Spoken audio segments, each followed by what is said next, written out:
Gələn il bütün pensiyalar artacaq. 10 oktyabr tarixli və Gündəm Xəbər nefrində bir açıqlamanı diqqətinizə çatdırırıq. Belə ki, bu sözləri iqtisadçı Eldəniz Əmirov mətbuat açıqlaması zamanı deyib. O qeyd edib ki, bu artımlar kateqoriyadan asılı olaraq dəyişəcək. Belə ki, ölkəmizdə 1 milyon 300 min nəfər pensiyaçı var. Onların 65% yaşa görə, 23% əlilliyə görə, 12% isə ailə başçısına itirməyə görə pensiya alır.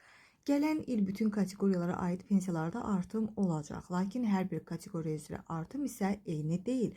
Məsələn, bu il orta aylıq pensiya 10% artaraq 538 manata çatdı. Bu isə əvvəlki ilə müqayisədə məhz orta aylıq əmək haqqının 49%-nə bərabərdir. Eyni zamanda minimum pensiya məbləği isə bu ilin yanvarın 1-dən 320 manata qaldırılıb ki, bu da 14,3% artım deməkdir. Eldəniz Əmirov qeyd edib ki, növbəti ildə artım pensiya məbləğlərinin məhz indeksasiyası edilməsi ilə bağlı baş verəcək ki, yəni hər il orta aylıq nominal əmək haqqının illik artım tempinə uyğun olaraq bütün növ əmək pensiyaları da məhz indeksləşdirilərək artacaq.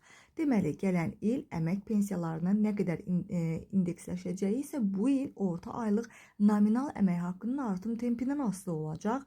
Yəni, bu il həmin artım tempi isə təxminən 8-10% civarında olacaq. Bu isə o deməkdir ki, növbəti ildə də pensiyaların 8-10% artımı gözlənilir deyə iqtisadçı açıqlamasında bildirib.